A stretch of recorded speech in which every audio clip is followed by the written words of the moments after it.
Nik olarru zopa ezautzen du, zarauztarra nahi, Zumaitik ez urrutikoa, baina olarruarekin bai badut anedota bat, Peña, Angel Mari Peñagarikano bersolaria berak kontatu izan duna, eta, bueno, ez dio minik emango nik kontatzeak ere. Alegia, Peña bersotan hasi berritan joan omen zen bersofari batera Zumaira.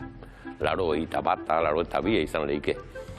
Eta olarrua hitza ez zuen ezagutzen, eta jakia ere ez. Bea albisturkoa zen, anuetan bizi zen.